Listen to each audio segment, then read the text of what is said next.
কারণ কখনোই মনে করবেন না যে আপনি নিজের ইচ্ছা এখানে এসেছেন। আল্লাহ যদি না চাইতো আমরা এখানে কেউ আসতে পারতাম না। যে আল্লাহ দয়া করে রহম করে আজকের এই জান্নাতের বাগানে আমার সামনে আপনাদের কবুল করেছেন, আমি আমার অন্তরের অন্তঃস্থল থেকে আপনাদের সবাইকে শুভেচ্ছা জ্ঞাপন করছি। সম্মানিত মা বোনেরা, পর্দার অন্তরালে বসে বসে যারা আলোচনা শুনতেছেন তাদেরকে শ্রদ্ধা জ্ঞাপন করে এই মুহূর্তে জানতে চাচ্ছি আপনারা সকলে কেমন আছেন? আলহামদুলিল্লাহ রাব্বিল আলামিন। জি আলহামদুলিল্লাহ। যে আল্লাহ শারীরিক সুস্থতা, মানসিক প্রশান্তি দান করে আজকের এই জান্নাতের টুকরার মধ্যে আমাদের কবুল করলেন, আমরা সে আল্লাহর উপরে খুশি হয়েছি না বেজার? তাহলে জবান খুলে সমস্বরে সকলে বলবো রব্বানা লাকাল হামদ হামদান কাসীরান তাইয়িবান মুবারাকান ফীহি। আমরা ভাগ্যগুণে এমন একজন আল্লাহ পেয়েছি যে আল্লাহ নিজেই বলেছেন আল্লাহু লা ইলাহা ইল্লা হুয়াল হাইয়ুল কাইয়ুম। এটা আমাদের ভাগ্যের ব্যাপার, আমরা আল্লাহ পেয়েছি, বলেন সুবহানাল্লাহ।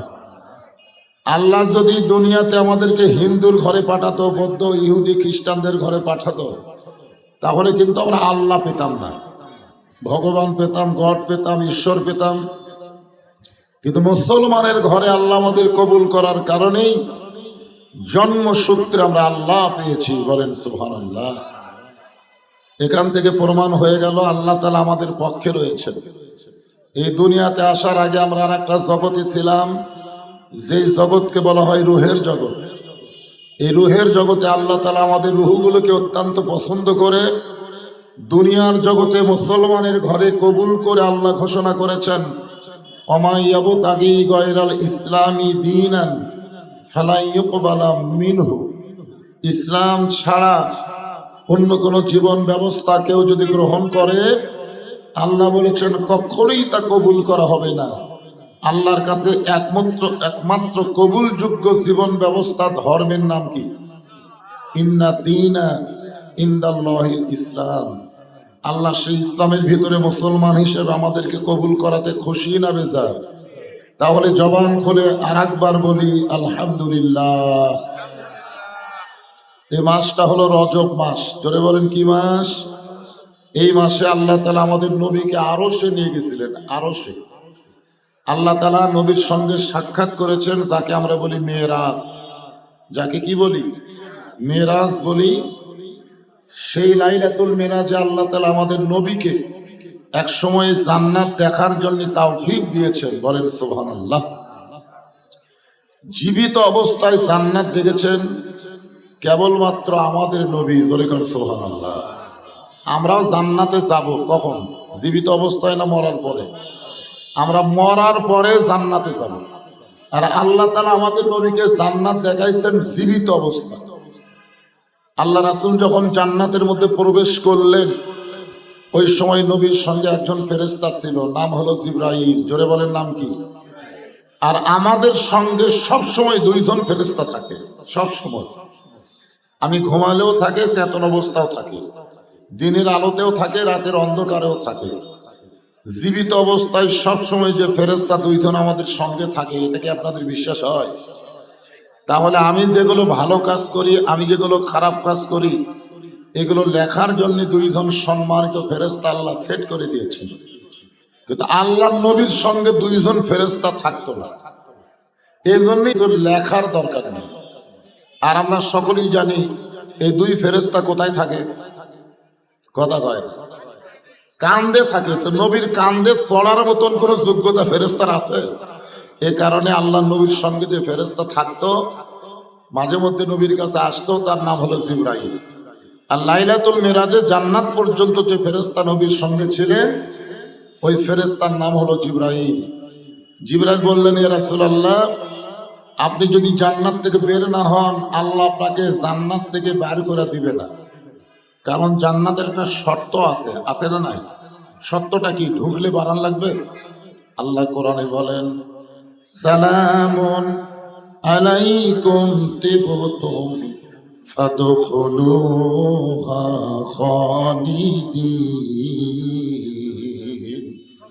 খালিদিন শব্দের অর্থ হলো চিরস্থায়ী। কেউ যদি একবার জান্নাতে প্রবেশ করে আল্লাহ তাকে চিরস্থায়ীভাবে জান্নাত দিয়ে দেয়। তা আপনি যদি জান্নাত থেকে বের না হন আল্লাহ আপনাকে জান্নাত থেকে বের করে দিবে না। জিবরাইল বলতেছেন আপনাকে জান্নাত থেকে বের হয়ে দুনিয়াতে না যাওয়াই ভালো, কারণ যেই বছর রাসূল মিরাজ করেছেন এই রজব মাসে, আপনারা বলেন তো সেই বছর রাসূলের জীবন কি শান্তির ছিল না কষ্টের ছিল? জানেন আপনারা? সেই বছর রাসূলের জীবনে বড় বড় তিনটা কষ্ট গেছে। এক নম্বর কষ্ট হলো নবীর চাচা আবু তালেব দুনিয়া থেকে বিদায় নিছে। অনেকে মনে করবেন চাচা মরলে ভ্যাস্তার কি, কারণ বাপের সাথে সবচাইতে বেশি গন্ডগোল কার হয়? কথা কয় না, কার হয়? এক হাত জায়গা নিয়ে দেখবেন বাপ চাচার মধ্যে গন্ডগোল। অনেক সময় আমরা কিন্তু বলি আল্লাহ চাচা মরাই ভালো, চাচা মরলে আর বাপের সাথে গন্ডগোল হবে না, ঠিক কিনা বলি? কিন্তু আল্লাহর নবীর চাচা বিদায় নেওয়ার কারণ, নবী এত কষ্ট পাওয়ার পিছনে কারণ হলো নবী নিজেই বলেছেন মায়ের পেটে থাকা অবস্থায় আমি এতিম ছিলাম, কিন্তু দুনিয়াতে আসার পর আমি এতিম ছিলাম না। সাহাবারা জিজ্ঞাসা করলেন, রাসূলুল্লাহ দুনিয়াতে আসার পরে আপনি এতিম ছিলেন না, এটা কেমন কথা? আল্লাহর নবী বললেন ভাগ্য গুণে আমি এমন একটা চাচা পাইছিলাম যে চাচা আমাকে বাবার চাইতেও বেশি দয়া করছে। ধরে কর সুবহানাল্লাহ। আমার যে বাবা নাই এটা আমি কোনোদিন বুঝতেই পারিনি। এখন বলেন সেই চাচা বললে ভাস্তার কষ্ট হবে কি হবে না? চাচা দুনিয়া থেকে বিদায় নেওয়ার কিছুদিন পরেই আল্লাহর নবীর দরদের বিবি খাদিজাতুল কুবরা দুনিয়া থেকে বিদায় নিলেন। এই একই বছরে, যে বছর চাচা গেলেন ওই বছরই দরদের বিবি খাদিজা দুনিয়া থেকে বিদায় নিলেন। আপনারা সকলেই জানেন যতদিন মা খাদিজা নবীর সঙ্গে স্ত্রী ছিলেন, জীবিত অবস্থায় রাসূল খাদিজা থাকা অবস্থায় আর কোনো বিবাহ করেননি। মানে খাদিজার মহব্বতে নবী এবং নবীর মহব্বতে খাদিজা, যাকে বলা হয় দরদের বিবি। ধরে কোন সুবহানাল্লাহ। এই মা খাদিজা দুনিয়া থেকে বিদায় নেওয়ার পরে আল্লাহ রাসূল তায়েফের ময়দানে গেলেন। তায়েফবাসীরা নবীকে এত কষ্ট দিল যে কষ্টে আল্লাহ নবীর দেহ থেকে রক্ত পর্যন্ত ঝরল। এখন বলেন কষ্ট কয়টা গেল? তিনটা কষ্ট: চাচা মারা, দরদের বিবি খাদিজা বিদায় নেওয়া, তায়েফের ময়দানে পাথর খাওয়া। এখন বলেন এত কষ্টের পরে নবীকে আল্লাহ তাআলা আরশে নিয়ে গেলেন, এটা কি শান্তি নয়? এটা কি সুখ না? এটা কি খুশির খবর না? আমাদের বাংলাদেশে আমরা দীর্ঘদিন বহু কষ্ট করেছি, ঠিক কিনা বলেন? বহু কষ্ট। কষ্টের পরে আগামীতে একটা শান্তি সুখ আসার সম্ভাবনা আছে। আপনাদের কি মনে হয়? বুঝবার পারতেছেন না? গোটা বাংলাদেশ ওয়াজ করার পরে এতটুকু আল্লাহ পাক আমাকে দেখাইতেছে আর কি, আমি দেখতে পাচ্ছি মানুষ আর কষ্টে থাকতে চায় না। মানুষের তৈরি আইনের মধ্যে মানুষ আর থাকতে চায় না। আগামীতে আল্লাহর কোরআন দিয়ে বাংলাদেশ চলবে, এই দৃশ্য বাংলার মুসলমান দেখবার চায়। ধরে কোন কথা ঠিক কি না? তবে আমার বিশ্বাস কষ্টের পরে শান্তি আছে না নাই? হয়তো আল্লাহ সেই শান্তি আমাদেরকে দিতে পারেন। তো আল্লাহর নবীকে জিবরাইল বললেন, হুজুর দুনিয়াতে গিয়ে খালি কষ্টই হয়, এই জান্নাতের মধ্যে আপনি থাকেন, বার না হলে আল্লাহ বার করে দিবে না। ওই সময় আমাদের নবী শুধু নবী না, আমাদের নবী নেতা হয়ে বললেন, জিবরাইল আমি নবী আমার জন্য না, আমি নবী হলাম আমার উম্মতের জন্য। জোরে কোন সুবহানাল্লাহ। যেই নবী জান্নাতের মধ্যে গিয়া আমাদের কথা বলে না, আর এখনকার নেতারা সংসদে গেলি আর আমাদের কথা মনে থাকে না। জোরে কোন কথা ঠিক কিনা? দেখবেন সংসদ পাশে তো কি জানি পায়ে গেছে, নেতার বগড়া আসবেই না। মাঝে মধ্যে নেতা বগড়ায় বেড়াবার আসবে, এসে চামচা এমন ভাবে নেতাকে ঘিরে ধরবে একটা ভোটারেরাও নেতার কাছে যাবার পারবে না। জোরে কোন কথা ঠিক কিনা? এইগুলো নেতা আসলে নেতা না। এখন বুঝবার পারতেছেন না, কিন্তু নেতা প্রকৃত কারা? আল্লাহ নবী বললেন, জিবরাইল আল্লাহ যদি আমাকে জান্নাতে থাকার জন্য ঢুকতে বলতেন আমি জান্নাতে ঢুকতামই না। আমি সেই দিন জান্নাতে থাকার জন্য ঢুকবো যেদিন আল্লাহ তাআলা আমার সমস্ত উম্মত উম্মতিনীকে জান্নাত দিবে। এমন একজন বিশ্বনবীর উম্মত হওয়াতে আপনারা খুশি না বেজার?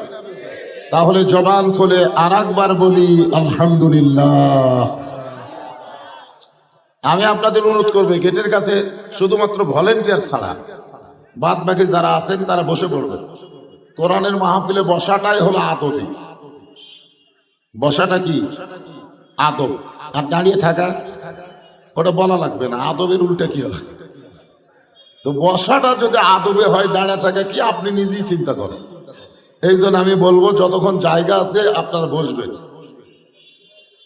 যে কোরআন থেকে আপনারা আলোচনা শুনবেন, এই কোরআন সম্পর্কে আমাদের ধারণা থাকা দরকার, ঠিক কিনা বলেন?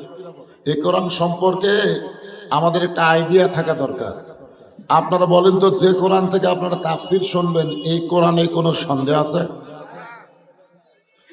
যেই কোরআনের প্রথমে আল্লাহ বললেন যালিকাল কিতাবু লা রাইবা ফীহি হুদাল লিল মুত্তাকিন, এই কিতাবের মধ্যে কোনো সন্দেহ নাই, এই কিতাব পাইকারি হারে সবাইকে হেদায়েত দিবে না, কেবলমাত্র মুত্তাকি বান্দা বান্দি যারা আল্লাহর কোরআন থেকে হেদায়েত পাবে তারা। বলেন সুবহানাল্লাহ। এখন বলেন তো, আপনাদের শাকপালা এলাকায় মুত্তাকি কারা? যারা কোরআন থেকে হেদায়েত পাবে পাইকারি হারে সবাই পাবে। যারা এখন মেলার মধ্যে ঘুরতেছে এরাও মুত্তাকি। যারা আমার সামনে বসে আছেন আপনারা আর মেলার মধ্যে ঘুরে যারা, সবাই সমান? জোরে কারণ সবাই কি সমান? আল্লাহ যদি বলতেন যালিকাল কিতাবু লা রাইবা ফীহি হুদাল লিন-নাস, এই কিতাবের মধ্যে কোনো সন্দেহ নাই, এই কিতাব পাইকারি হারে সবাইকে হেদায়েত দিবে, তাহলে আমরা বুঝতে পারতাম মেলার মধ্যেও যারা, মাহফিলেও যারা, সবাই হেদায়েত পাবে। আসলে আল্লাহ তাআলা এখানে ক্যাপাসিটি করে বললেন মুত্তাকি বান্দা বান্দি যারা আল্লাহর কোরআন থেকে হেদায়েত পাবে তারা। এই মুত্তাকির এক নম্বর বৈশিষ্ট্য হলো আল্লাযীনা ইউমিনুনা বিল গায়ব, অদৃশ্যের প্রতি যারা বিশ্বাস স্থাপন করে। আপনারা কিছুক্ষণ আগে মাগরিবের নামাজ পড়ছেন, পড়েন নাই? আচ্ছা, মাগরিবের নামাজ পড়ার সময় এক সময় আত্তাহিয়াতুর শেষের দিকে যায়, আপনারা কিন্তু এভাবে আঙ্গুল তুলছেন, তোলেননি? আচ্ছা, কি জন্য তুলছেন? আমি এক মুসল্লির বললাম, ভাই এদের ভাবে আঙ্গুল মারলেন কারণ কি? সবাই তোলে আমিও তুলি, মানে সবাই তোলে ওইও তোলে, আমরা কি সেজন্যই তুলি? আমরা কিন্তু স্বীকারোক্তি দিলাম আশহাদু আল্লা ইলাহা ইল্লাল্লাহ। ফেরেশতারা বলতেছে, আল্লাহ তোমার যে বান্দা নামাজের মধ্যে আত্তাহিয়াতুর সূরাতে বসে ইল্লাল্লাহ বলে এক আঙ্গুল তুলে তোমার স্বীকারোক্তি দিল, এরা কি তোমাকে দেখছে? তা আল্লাহ বলতেছে এরা তো আমাকে দেখে নাই। ফেরেশতারা বলল, না দেখা আল্লাহকে যারা স্বীকারোক্তি দেয় এদের রেজাল্ট কি? আল্লাহ বলতেছে এরা যতই পাপী হোক না কেন এরা পাবে বিনা হিসাবে জান্নাতি। ইয়ার কি মনে করছেন? এভাবে আঙ্গুল তোলা সবার ভাগ্যে হয় না, একমাত্র নামাজি যারা তারাই আঙ্গুল তুলতে পারে। ধরে কথা ঠিক কিনা? অদৃশ্যের প্রতি বিশ্বাস স্থাপন করা। মুত্তাকি বান্দা বান্দি যারা হবে, না দেখা দুই ফেরেশতাকে তারা বিশ্বাস করবে। আমার দুই কাঁধে দুটো ফেরেশতা আছে, দেখছি কোনদিন?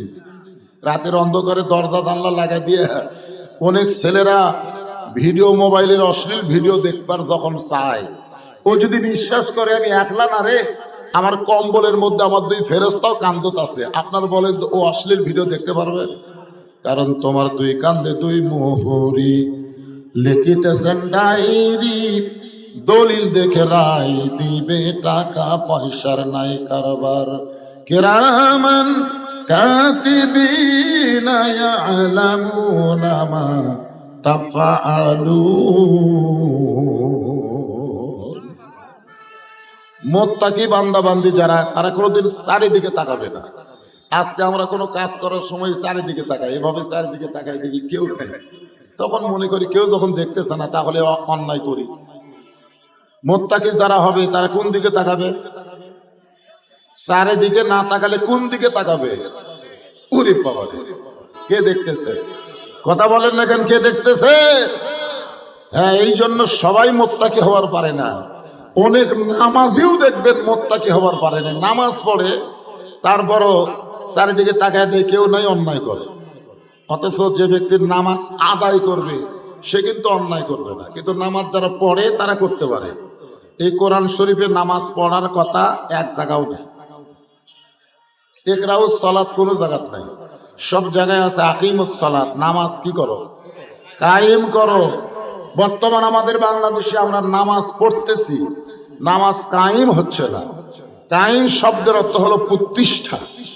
আপনার বলেন তো, এখানে যত মানুষ আমরা বসে আছি সবার পরনে কাপড় আছে না নাই?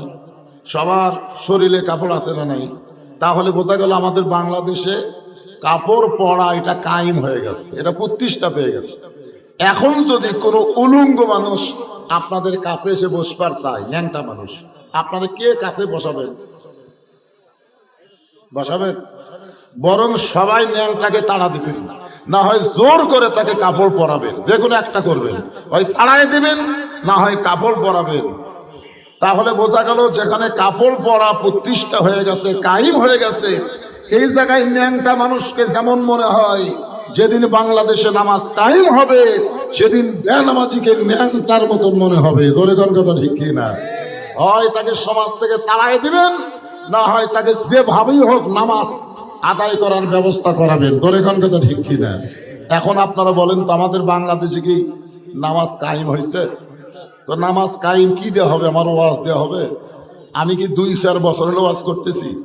আমার এমন কোনো ওয়াজ নাই যে ওয়াজ আমি নামাজের ওয়াজ করি নাই।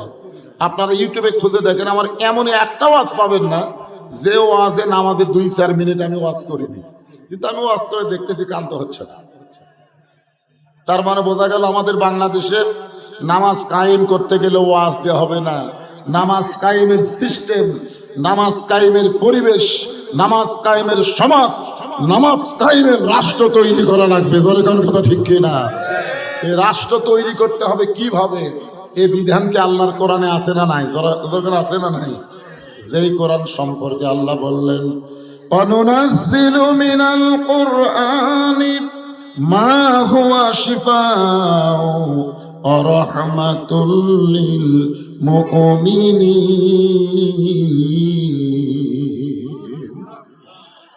আল্লাহ কোরআনকে নাজিল করেছেন মুমিনদের যাবতীয় রোগের শিফা হিসাবে, রহমত স্বরূপ। সুবহানাল্লাহ বলেন। এই শিফাটার স্লোগান হলো, সব সমস্যার সমাধান দিতে পারে আল কোরআন। এটা কি আপনারা বিশ্বাস করেন? শুধুমাত্র কোরআনের ওয়াজ শুনলে হবে না তো। আপনারা যে কোরআনের ওয়াজ শুনতেছেন, আপনাদের চাইতেও বেশি গুরুত্ব দিয়ে কোরআন শুনেছে, তার নাম কি? আপনাদের চাইতেও বেশি গুরুত্ব দিয়ে যে কোরআন শুনছে তার নাম হলো আবু জেহেল। ধরে বলেন তার নাম কি? আপনারা তো খেরের উপর শীতের দিনে বসা বসা ওয়াজ শুনতেছেন, ও তো বসার জায়গা পায়নি, ও সামনেও দাঁড়াবার সাহস পায়নি, ও পিছনে দাঁড়ায়া আলোর মধ্যেও না, অন্ধকারে চোরের মতন চুপি চুপি 2-1 ঘন্টা না, সারা রাত কোরআন তেলাওয়াত শুনছে, সারা রাত।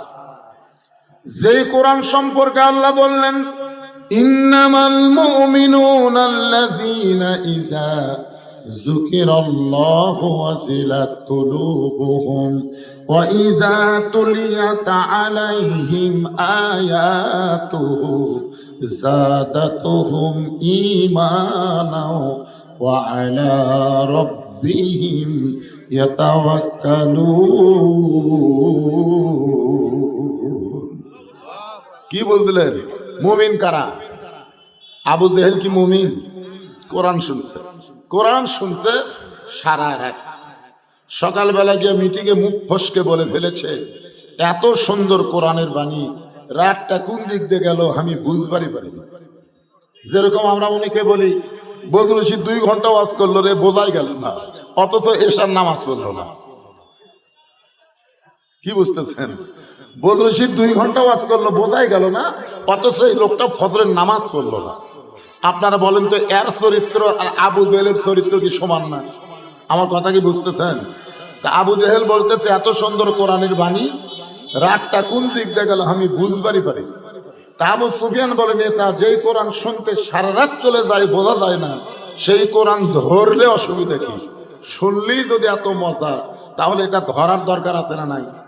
এই জায়গায় বাংলাদেশে সমস্যা, এই জায়গাতে সমস্যা। কোরআনের ওয়াজ শুনবে কিন্তু কোরআন ধরবে না। কোরআন ধরা মানে কি? কোরআন অনুযায়ী নিজে চলার চেষ্টা করা, এরই নাম হলো কোরআন ধরা। তা আবু জেহেল বলতেছে, কোরআনকে যদি আমরা ধরি তাহলে আমাদের ভুয়া নেতৃত্ব চলবি না। কি নেতৃত্ব?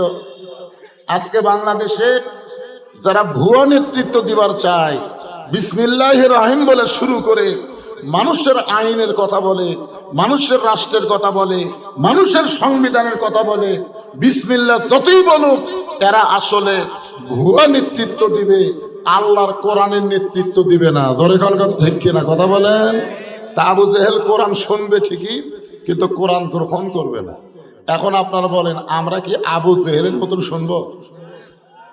খালি শুনবই, সামিনা কথা না। আল্লাহ বলেছেন খালি শুনলে হবে না, এটাকে গ্রহণ করা লাগবে, এটাকে ধরা লাগবে। এই কোরআনকে যদি আমরা ধরি মুত্তাকি হয়ে, এই মুত্তাকি সম্পর্কে আল্লাহ বলতেছেন, ইয়া আইয়ুহাল্লাযীনা আমানু তাকুল্লাহা হাক্কা তুকাতিহি ওয়া লা তামুতুন্না ইল্লা ওয়া আনতুম মুসলিমুন।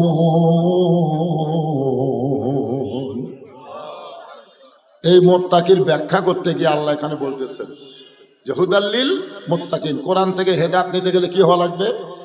মুত্তাকি হওয়া লাগবে। এই মুত্তাকির একটা ব্যাখ্যা হচ্ছে যারা আমাকে বিশ্বাস স্থাপন করেছে। আল্লাহ বলতেছেন, যারা আমাকে বিশ্বাস স্থাপন করেছ, তোমাদের এক নম্বর কাজ হচ্ছে আত্তাকুল্লাহ, ভয় করতে হবে। কাকে? তো আল্লাহকে আমরা বর্তমানে ভয় করতেছি ঠিকই, কিন্তু জাগা মতো করতেছি না। আল্লাহর ভয় কি মাঝে মাঝে না সব সময়? তো আপনি মসজিদের মধ্যে কার ভয়? কথা কয় না। তো বগুড়ার বড় মসজিদ বা বাইতুর রহমান মসজিদে আপনি যখন জোহরের নামাজ আদায় করবেন, জোহরের নামাজ, কোন নামাজ? নিয়ত করেছেন আল্লাহর ভয়ে, সোয়াবের আশায় সামনে কাতারে নামাজ পড়ব। কার ভয়ে? আল্লাহর ভয়ে, সোয়াবের আশায় সামনে কাতারে নামাজ পড়লে সোয়াব কম না বেশি? কিন্তু দরজাত গিয়ে আপনি পায়ের দিকে তাকায় দেখলেন 3000 টাকার জুতে। মসজিদের দরজাত গিয়ে আপনি পায়ের দিকে খেয়াল করে দেখেন আপনার জুতার দাম কত? 3000 টাকা। মনে করেন 3000 টাকার জুতা। এখন আপনি বলেন তো, আল্লাহর ভয়ে জুতার দরজাত রেখে আপনি কি সামনে কাতারে বর্তমান পরিবেশে যাবার পারবেন? যে পরিবেশ বর্তমানে চলতেছে, এই পরিবেশে আল্লাহর ভয় জুতার দরজাত থুইয়া এই মাইকের সাউন্ড এরকম খারাপ করে দিলা কেন? এতক্ষণ তো ভালোই আসছিল, বিসমিল্লাহ কয়ে হাত দিল। হ্যাঁ, সাউন্ড বাহিরে যদি কম হয় বাহিরে দাও, ভিতরে দিও না। ভিতরে তো যথেষ্ট সাউন্ড হচ্ছে। তোমাকে মিউজিকের ক্যাপাসিটি বাহিরে দাও, ভিতরে দিও না। ভিতরে খালি গম গম করতেছে, সেটা বুঝতে পারবে না। আসলে মুরগির তলে 12 ডিম দিচ্ছে, 10টার বাচ্চা হচ্ছে, 2টার বাচ্চা হয়নি। আপনার বলেন তো, এই 2টা ডিমের বাচ্চা না হওয়ার কারণ কি? কারণ হলো তাপ পাওয়া, মানে বুকের নিচে থাকে ডিমগুলো থাকা লাগবে মুরগির কাতলে। কিন্তু ওই 2টা ডিম খালি বাহিরে, বারবার খালি বাহিরে গেছে। তো বাহিরে ডিম থাকলে যেমন বাচ্চা হয় না, এই সামিয়ানার বাহিরে যতই চেষ্টা করেন সাউন্ড দিয়ে কাম হবে না। কারণ ওরা বাইরের লোক। ওরা কিসের লোক? ওরা বাহিরের লোক। ভিতরে আসা লাগবে। আল্লাহ ভিতরে আসার কথা বলেছেন পুরাপুরি ভাবে। উদখুলু ফিস-সিলমি কাফা। কাফা মানে কি? পুরাপুরি সামিয়ানার তলে আসা লাগবে, এই ভিতরে আসা লাগবে। খুব খেয়াল করেন। তাহলে আপনি এখন আল্লাহর ভয়ে মসজিদের দরজা জুতে থুয়ে আপনি সামনে কাতারে যাবার পারতেছেন না, তাহলে আপনি কার ভয় করতেছেন? কথা কয় না, চোরের ভয়। তাহলে বর্তমান পরিবেশে ভয় বেশি কার? আল্লাহর না চোরের? কারণ আগে জুতা হাতত নিলেন কার ভয়ে? তারপরে মসজিদে ঢুকলেন কার ভয়ে? তাহলে আগে চোরের ভয়, তারপরে আল্লাহর ভয়। এই ভয়ে যদি কিয়ামত পর্যন্ত হায়াত পান, একটা ওয়াক্ত নামাজ আপনার কবুল হবে না। শুধুমাত্র ভয় করা লাগবে কার? তার চোরের ভয় কেন? আমার এক বন্ধু বলতেছে, ভাই বগুড়া একটা জায়গা কিনলাম, কিন্তু বাসা করবার পারতেছি না। তা আমি কইলাম, কেন ভাই, টাকা নাই? কই টাকাও আছে, তো করতেছেন না কেন? বলে চাঁদাবাজের ভয়। যেরকম কিসের ভয়? বাসা করবার গেলেই ভিত থেকে শুরু করে লিন্টন পর্যন্ত খালি দেওয়াই লাগবে। এই ভয়ে আমি বাসা করতেছি না। আপনার বলেন, তুই আল্লাহর ভয় করতেছে না, না চাঁদাবাদের ভয়? তাহলে মসজিদে নামাজ পড়ে পারতেছেন না চোরের ভয়ে, জুতা নিয়ে বাইরে রাখতে পারতেছেন না, আবার বাসা বাড়ি করবার পারতেছেন না চাঁদাবাদের ভয়। এত ভয় বাংলাদেশে থাকবে না যদি আল্লাহর কোরআন দিয়ে বাংলাদেশ চলে। কোন কথা ঠিক কিনা? একটা ভয়ও থাকবে না। তাহলে পুরাপুরি আত্তাকুল্লাহ ডিগ্রি অর্জন করতে গেলে মানুষের তৈরি করা সমাজ দেওয়া হবে না, মানুষের তৈরি করা রাষ্ট্র দেওয়া হবে না, আল্লাহর কোরআনের রাষ্ট্র লাগবে। জোরে কোন কথা ঠিক? এরপর আল্লাহ বলতেছেন হাক্কা তুকাতিহি, ভয় করার মতন ভয় করা লাগবে, সব সময় ভয় করা লাগবে, করার মতন ভয়।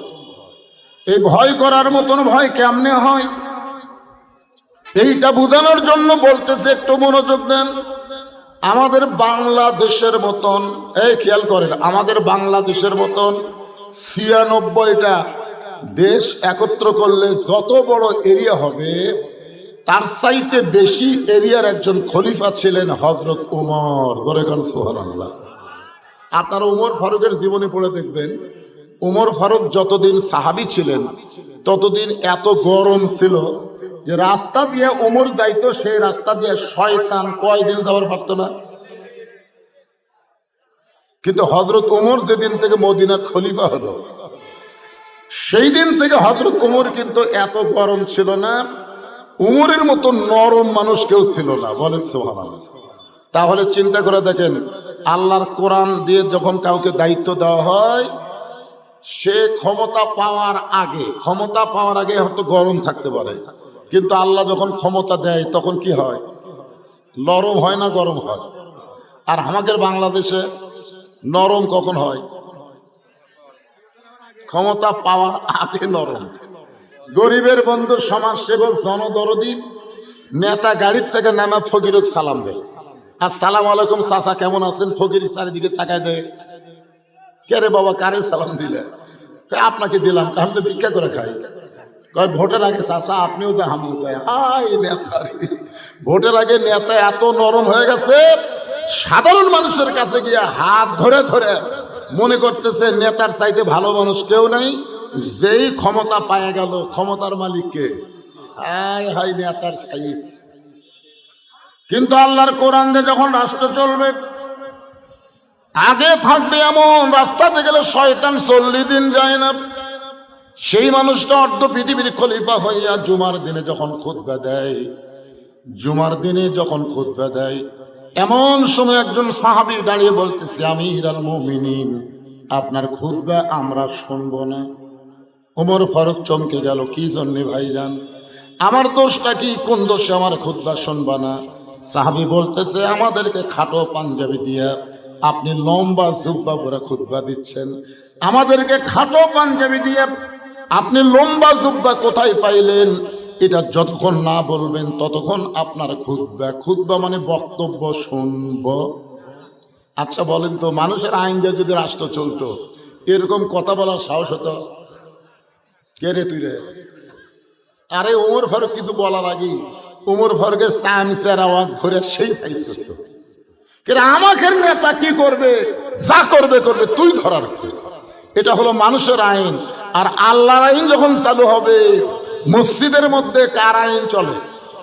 ইমাম যদি 4 রাকাত নামাজে 3 রাকাতে বসে, ইমাম যদি দাওরা পাস হয়, ডবল টাইটেল পাস হয়, কিন্তু অটো ভ্যান চালক চিন্তা করবে আসরের নামাজ তো 4 রাকাত, 2 বৈঠক, 2 রাকাত আর 4 রাকাত, ইমাম যে 3 রাকাতে বসলো, অটো ভ্যান চালক আল্লাহু আকবার বলছে, আল্লাহু আকবার, কি সাহস! ইমাম ভুল করছে, ভ্যান চালক লোকমা দিছে, ইমাম মনে মনে বলতেছে 41 সালের আগে আমি উঠবো না। এই মনে করে ইমাম যদি বসায় থাকে, স্বৈরাচারী হয়ে বসে থাকে, আপনারা বলেন তো মসজিদের মুসল্লি ভ্যানালার পক্ষে যাবে না নেতার পক্ষে যাবে? কারণ ভ্যানালা যেটা বলছে এটাই ঠিক, ইমাম যেটা করতেছে এটা ব্যাঠিক। আল্লাহর ঘরের মধ্যে ঢুকে নবীর তরিকা মোতাবেক নামাজ পড়াবার পারলে তুই ইমাম, যদি পড়াবার না পারিস তোকে পরিবর্তন করে আর একটা নেতা বানাবো। কারণ মসজিদে কোনো মানুষের আইন চলে না, মসজিদে আইন চলে কার? আরো জোরে বলেন। আচ্ছা, আমাদের বাংলাদেশে মসজিদে আল্লাহর আইন চলে, সমাজে চলে না কেন? এ না চলার পিছনে কারণ কি আপনারা জানেন? কারণ হলো, আওয়ামী লীগকে যদি জিজ্ঞাসা করেন মসজিদ কার ঘর, বলবে আল্লাহ। বিএনপিকে জিজ্ঞাসা করেন মসজিদ কার ঘর, আল্লাহ। জামাত ইসলামকে জিজ্ঞাসা করেন মসজিদ কার ঘর, আল্লাহ। যে দলই করুক না কেন, যদি মসজিদ ব্যাপারে বলেন কার, সবাই বলবে আল্লাহ।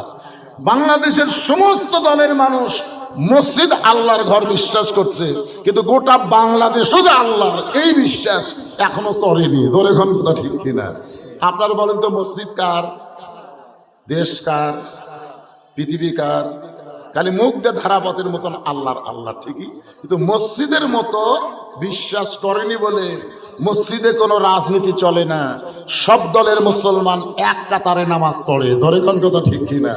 কারণ আল্লাহর ঘরের মধ্যে দলাদলি চলবে না, আল্লাহর ঘরের মধ্যে আগে পাত চলবে না, কাতার সোজা করা লাগবে। তো আল্লাহর ঘরের মধ্যে বিশ্বাস করলেন, বাহিরে বিশ্বাস করতেছিলেন। কারণ একটা, আজকে আমরা বলবো তাবারাকাল্লাযী বিয়াদিহিল মুলক ওয়া হুয়া আলা কুল্লি শাইইন কদির। গোটা পৃথিবীর রাজত্ব, কর্তৃত্ব, মালিকানা একমাত্র কার হাতে? সমস্ত ক্ষমতার মালিককে। না, আপনার খুব জোরে বললেন না। আমাদের 5 থেকে 4 সালে গল্প হচ্ছে, বুঝলেন? যা আগে আওয়ামী লীগ ক্ষমতা ছিল, আগামীতে বিএনপি ক্ষমতাতে আসতেছে। আগে কে ছিল ক্ষমতা, আর আগামীতে বিএনপি আসতেছে। আমি এই কথা শুনে বললাম নাউজুবিল্লাহ, নাউজুবিল্লাহ, নাউজুবিল্লাহ। আমার এই নাউজুবিল্লাহ শুনে 3-4 জন বলতেছে, হুজুর আপনি কি বিশ্বাস করেন না? আমি বললাম না, বিশ্বাস করেন না। কারণ আওয়ামী লীগও ক্ষমতা ছিল না, বিএনপিও ক্ষমতা আসবে না, সব সময় ক্ষমতায় থাকবে না আমার আল্লাহ। ধরে খান কথা ঠিক কিনা? আপনার বলেন তো, আওয়ামী লীগ ক্ষমতা ছিল, যদি আওয়ামী লীগ ক্ষমতা থাকে তাহলে 24 সালের 5ই আগস্ট খবর কি? কথা কয় না, কি খবর?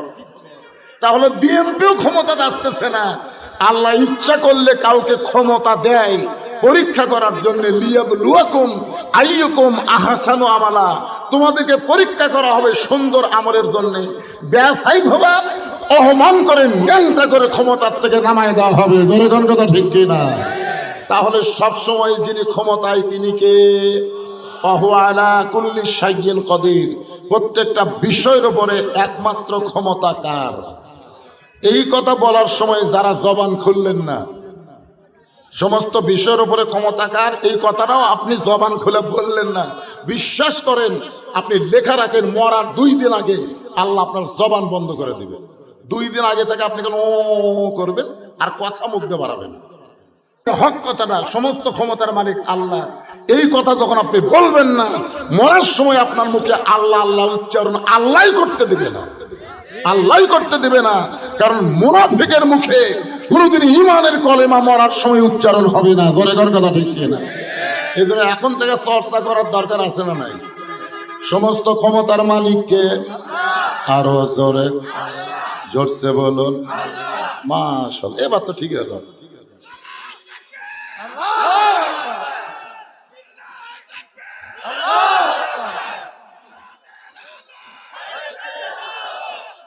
এই ঘরে ঘরে বাদ দেন তো,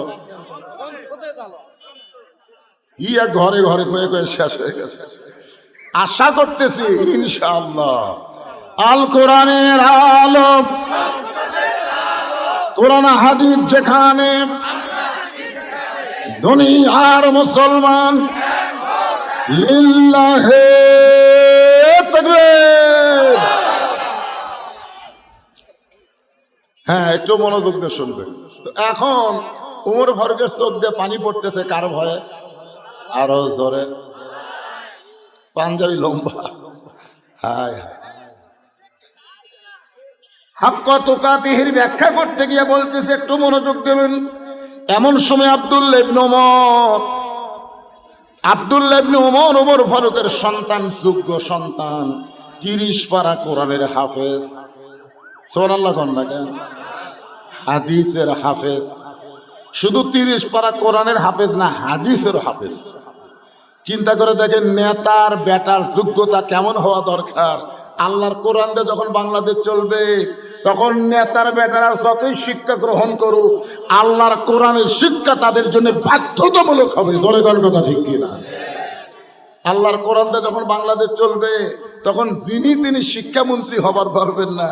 শিক্ষামন্ত্রী হতে গেলে আল্লাহর কোরআন নবীর হাদিসের জ্ঞান থাকা লাগবে। জোরে কোন কথা ঠিক কিনা? ৯৫% মুসলমানের দেশে তখন ঘোষণা হবে, খায়রুকুম মান তাআল্লামাল কোরআনা ওয়া আল্লামাহ। ওই ব্যক্তি হলো পৃথিবীর সবচাইতে দামি সম্মানী, যে আল্লাহর কোরআন শিখেছে এবং অপরকে কোরআনের শিক্ষা দেয়। তখন আগডম বাগডম কোরআনের সাথে ঢাক ঢোলক ভাদর বাজে, এই মিথ্যা শিক্ষা বাতিল হয়ে যাবে। মুসলমানের দেশে আল্লাহর কোরআন নবীর সুন্নাহ মোতাবেক শিক্ষা চালু হবে। জোরে কোন কথা ঠিক?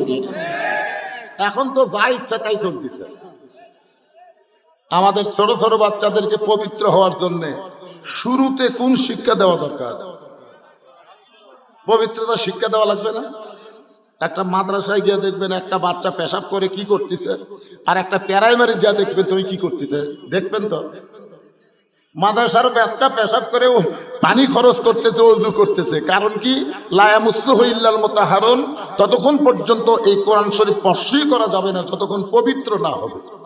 আর ক্লাস 2 এর ছাত্র কান্দের উপর ব্যাগ লিয়ে খাড়া হয়ে পেশাব করতেছে। কেরে বেটা বসে পেশাব কর, কেমনে পেশাব করা লাগে তোর স্যার শিখাইনি? ও তখন মুচকি হাসার বলে, চাচা প্রাইমারি পেশাবখানা যায় দেখি আমার স্যারই খাড়া হয় পেশাব করে, আর স্যারই খাড়া হয় মারে, তাহলে বসবে? এইরকম অপরিষ্কার অপবিত্রতার দিন শেষ করে আগামীতে পবিত্রতার দেশ বাংলাদেশ গড়ে তোলা লাগবে। জোরে কোন কথা ঠিক কিনা?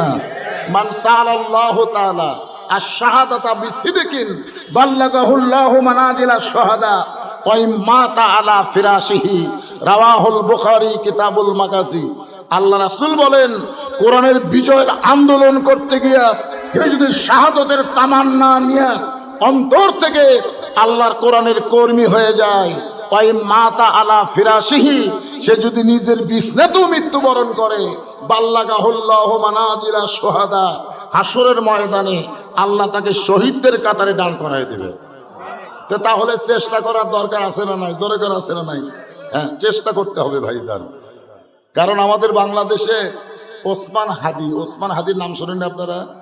আকাশেতে লক্ষ তারা, একটা চাঁদের আলো, হাজার কোটি মানুষের চাইতে একজন ওসমান হাদি ভালো। ওসমান হাদি কিন্তু মরে নাই। প্রত্যেকটা গ্রামে বাচ্চা জন্ম নিচ্ছে।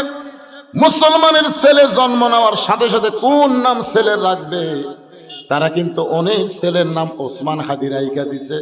একটা ওসমান হাদি দুনিয়া থেকে চলে গেল, হাজার হাজার ওসমান হাদির জন্ম হচ্ছে। ধরে কথা ঠিক কিনা?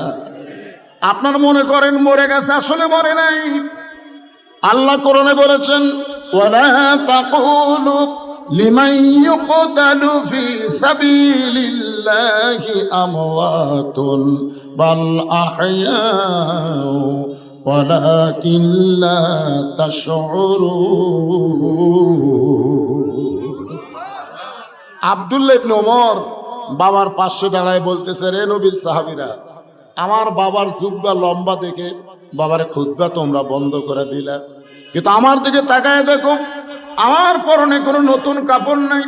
তোমরা খাটো পাঞ্জাবি হলেও তো নতুন পোশাক পরেছ, কিন্তু আমার পরে নতুন কোনো কাপড় নাই।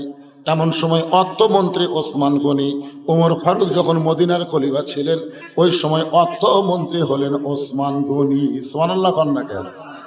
অর্থমন্ত্রী, জোরে কোন কি মন্ত্রী? ওমর ফারুক হচ্ছেন মদিনার খলিফা, ওই সময় অর্থমন্ত্রী ওসমান গনি, আর শিক্ষামন্ত্রী হলেন হযরত আলী। জোরে কোন সুবহানাল্লাহ। অজগবি একজনকে মন্ত্রীর দায়িত্ব দিলে হবে না, তো বুঝে শোনা দেওয়া লাগবে। অর্থমন্ত্রী কেমন? অর্থমন্ত্রী তার চরিত্রটা কেমন, তার জীবনী পড়ে দেখেন। একদিন আল্লাহ রাসূল বললেন, ওসমান, আল্লাহ তোমাকে কত সম্পদ দিছে, তুমি কি তার হিসাব জানো? ওসমান গনি বলতেছি, ইয়া রাসূলুল্লাহ, যেদিন থেকে স্বাবলম্বী সামর্থ্যবান লোকের উপরে যাকাত ফরজ হয়ে গেছে, সেদিন থেকে অবশ্যই হিসাব রাখতে হবে, কারণ শতকরা 2.5 টাকা যাকাত দেওয়া কার হুকুম? তাহলে আল্লাহ যাদের সম্পদ দিছে, আপনারা বলেন তো হিসাবের দরকার আছে না নাই? খালি ভোটের সময় হিসাব দেওয়া, যারা প্রাপ্তি হচ্ছে তারা হিসাব দিচ্ছে, আমার এত টাকা আয়, কি হিসাব তো সরকারকে দেওয়া লাগবে না, দেওয়া লাগবে কাকে? কথা বলেন কাকে? তাহলে আপনার সম্পদের হিসাবের দরকার আছে না নাই? আজকে অনেকে বলে হুজুর আমার কত টাকা আছে আমি নিজেই জানি না। তুই জাহান্নামী, তুই জাহান্নামী। কারণ যেই বেটা সম্পদের হিসাব জানে না সে ঠিক মতো যাকাত আদায় করে না। জোরে কোন কথা ঠিক কিনা? যাকাত আদায় করা নামাজের মতোই ফরজ। যেখানে নামাজের কথা আছে সেখানে যাকাতের কথা আছে না নাই? জোরে কোন আছে না নাই? তো ওসমান গনি বললেন অবশ্যই তো একটা হিসাব আছে। আল্লাহ রাসূল বললেন হিসাবটা দাও তো। ওসমান গনি বললেন ইয়া রাসূলুল্লাহ, আল্লাহ আমাকে যত সম্পদ দিচ্ছে এই সম্পদগুলো রাখতে গিয়া যে গুদাম, এই মনোযোগ দিয়ে শুনবেন, যে গুদাম, এই গুদামে তালা দিয়া এই তালার চাবি টানতে একটা উট হিমশিম খায়। আচ্ছা, এ ওয়াজ শোনার পরে সুবহানাল্লাহ বলেন না? তার মানে কোন দিকে তাকে আছেন আপনারা? এই আমার কথার দিকে খেয়াল করতেছেন না? করতেছেন? তাহলে কত সম্পদ আল্লাহ যে সম্পদ দিচ্ছে সেই সম্পদ গুদামে রাখে, এই গুদামে তালা দিয়া গুদামের চাবি টানতে একটা উট হিমশিম খায়। রাসূল বলে ওসমান, আল্লাহ যদি তোমার সমস্ত সম্পদ ফেরত চায়, কারণ সম্পদ দিছে কে, যদি আল্লাহ ফেরত চায় তুমি কি করবা? কি মনে হচ্ছে আমাকে? কি কয়? হ্যাঁ, সম্পদ নাই ওই দিবি। বাবা বসো বসো। যেই বলছে সমস্ত সম্পদ যদি আল্লাহ ফেরত চাই তুমি কি করবা, সঙ্গে সঙ্গে ওসমান গনি মারছে দৌড়। সমস্ত সাহাবীরা ভাবতেছে ওসমান গনি দৌড় দেওয়ার কারণ কি? আল্লাহ রাসূল বললেন একটু ধৈর্য ধরো। কিছুক্ষণ পরে দেখা যায় ওসমান গনি যে উটটা চাবি বহন করে ওই উটটা রশি ধরে ধরে নবীর কাছে এনে বললেন ইয়া রাসূলুল্লাহ, সমস্ত গুদাম না, গুদামের শুধু সম্পদ না, গুদামের তালা, গুদামের চাবি বহনকারী উটটাও পর্যন্ত আমি আল্লাহরে দিয়া দিলাম। নবী আসমানের দিকে তাকায় বলেন আল্লাহ, এই পরীক্ষার তো ওসমান গোল্ডেন এ প্লাস পেল, আপনি ওসমান কি দিবেন? চাওয়া মাত্রই সমস্ত সম্পদ আপনাকে দিয়ে দিবার চাই। আল্লাহ বললেন হাবিব, আমি আল্লাহ ছিলাম গানি, আল্লাহ গানিয়ুন ওয়া আনতুমুল ফুকারা। আমি আল্লাহ হলাম গানি, আমার গানি ডিগ্রি আমি ওসমান রে দিয়া দিলাম। সেই ওসমান হচ্ছেন অর্থমন্ত্রী, যাকে তাকে অর্থমন্ত্রী করা যাবে না। মন্ত্রী করার আগে কোরআন দিয়ে যখন রাষ্ট্র চলবে সেই মানুষটার মধ্যে ইন্নাল্লাহা ইয়ামুরুকুম আন তুআদ্দুল আমানাতি ইলা আহলিহা ওয়া ইযা হাকামতুম বাইনান নাস আন তাহকুমু বিল আদল। আল্লাহু আকবার। ওসমান গনি বলেন আব্দুল্লাহ, আজকে জুমার দিনে সবাই নতুন পোশাক পরেছে, তুমি পুরাতন কাপড় পরে কেন নামাজ পড়তে আসলা? আব্দুল্লাহ বলতেছে, আমি যদি আজকে নতুন কাপড় পরতাম তাহলে আমার বাবার জুব্বা লম্বা হতো না। রে নবীর সাহাবীরা, তোমরা হয়তো জানো না, যেদিন থেকে আমার বাবা মদিনার খলিফা হয়েছে সেদিন থেকে আমার বাবার দায়িত্ব হলো সবাই ঘুম পাড়বে, আর আমার বাবা চোরের মতন চুপি চুপি একা একা মানুষের দুঃখ কষ্ট নিজের চোখে দেখবে। কার ভয়ে? কার ভয়ে? কোনো নিরাপত্তা নাই, কোনো পুলিশ নাই, কোনো র্যাব নাই। বাংলাদেশের মতন ৯৬টা দেশের খলিফা একা একা ঘোরে, আর আমাকে এমপি একলা সত্য উনি বলে গরিবের বন্ধু আয়, পুলিশ আসিস কেন? মন্ত্রীরা একলা আসো, পুলিশ ছাড়া বার হওয়ার পারে না। তার মানে কি? আল্লাহকে পুরোপুরি নিরাপত্তা দানকারী বিশ্বাসী করে, ঠিক কিনা বলে? আল্লাহ কোরআনে কি বলেছেন? অমাইয়া তাওয়াক্কাল আলাল্লাহি ফাহুয়া হাসবুহু।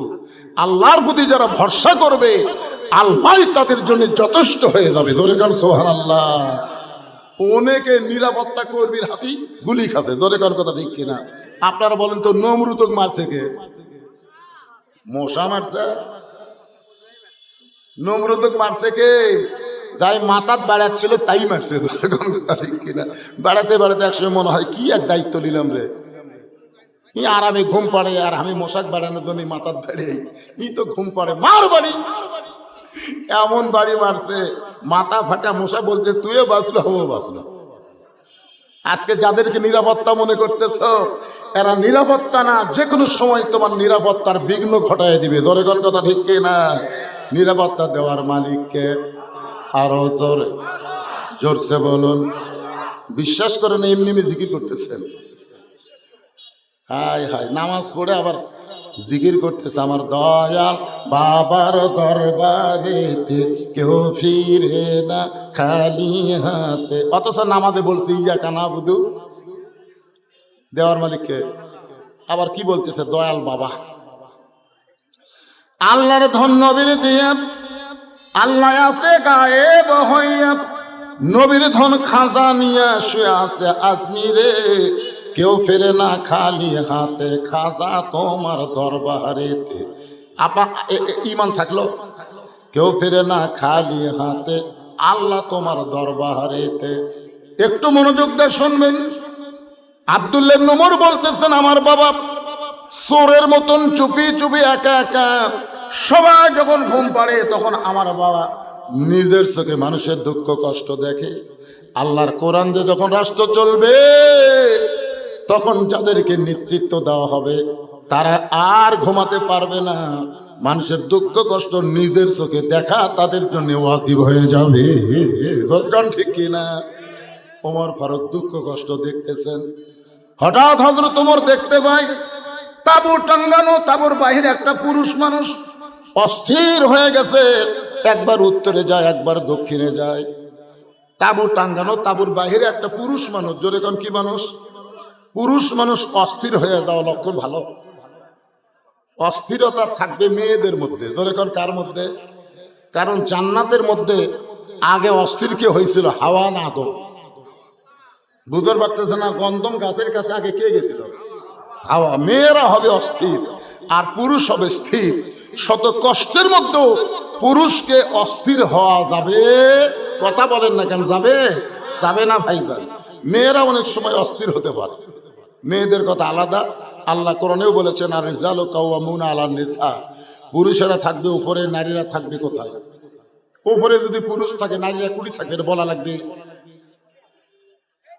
তা আমাদের বাংলাদেশের পুরুষেরা একটু সজাগ হন তো।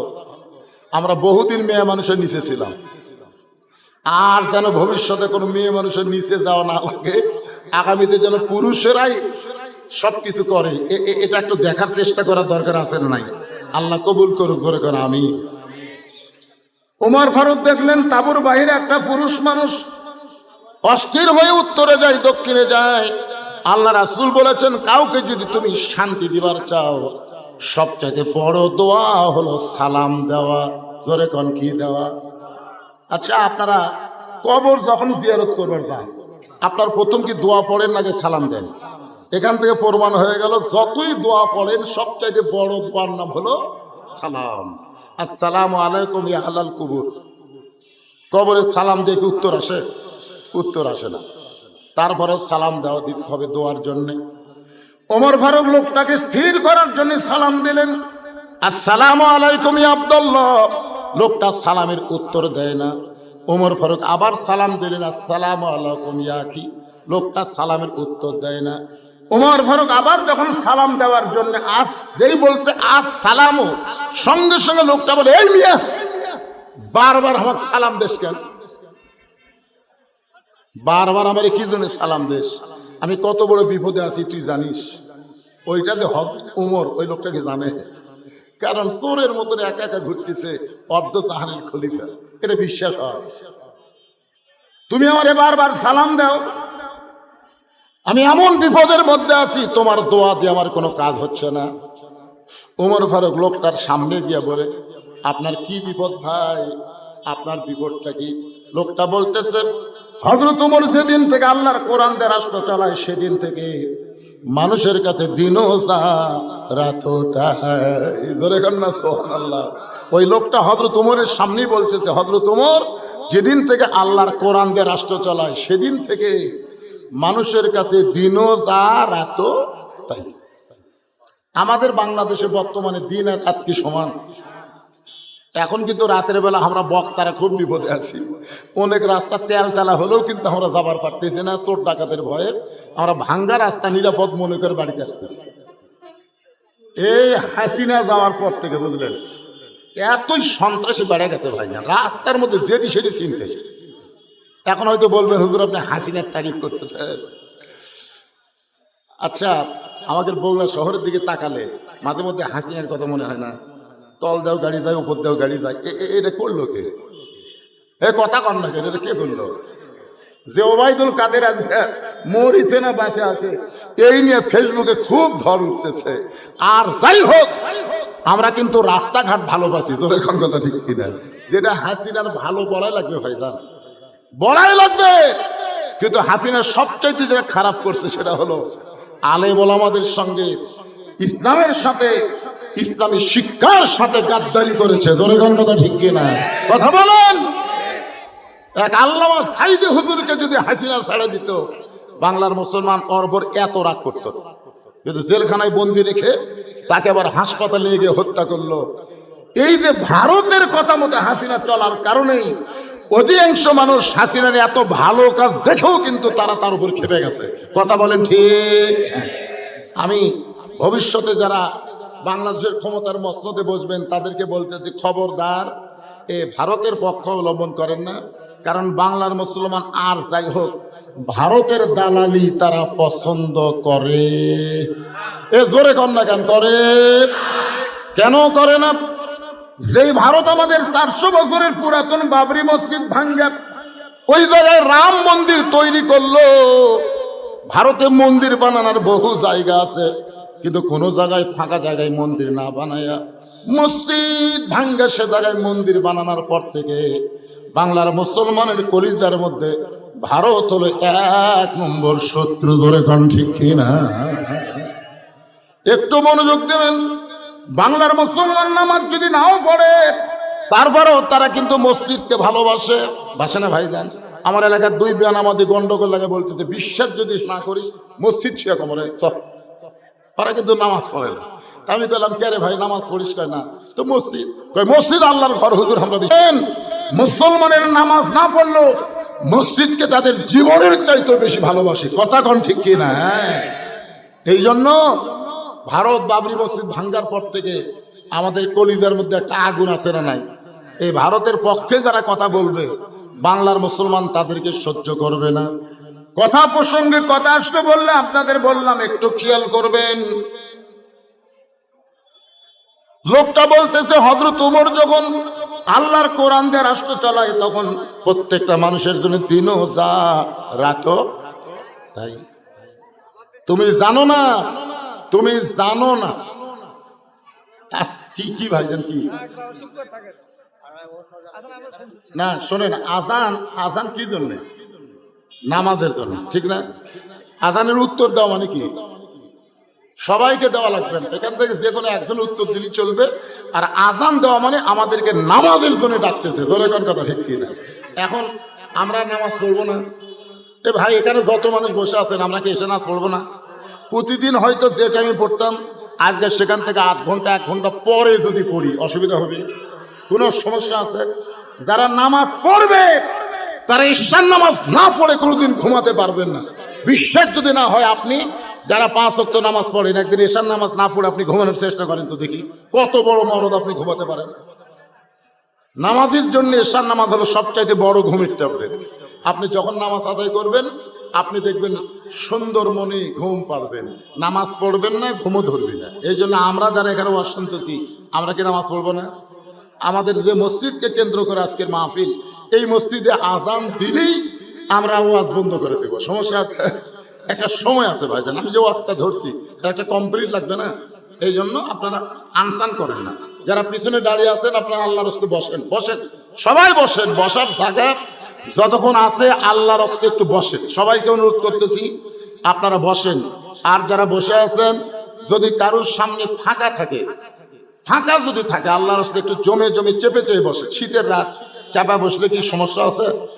যদি ফাঁকা যার সামনে আছে তাকে বলবো একটু জমে বসেন। আর যারা পিছনে রাস্তায় দাঁড়িয়ে আছেন সবাই আল্লাহর রাস্তায় বসেন, একটু জিকির করেন লা ইলাহা ইল্লাল্লাহ, জোরে লা ইলাহা ইল্লাল্লাহ, লা ইলাহা, লা ইলাহা ইল্লাল্লাহু মুহাম্মাদুর রাসূলুল্লাহ।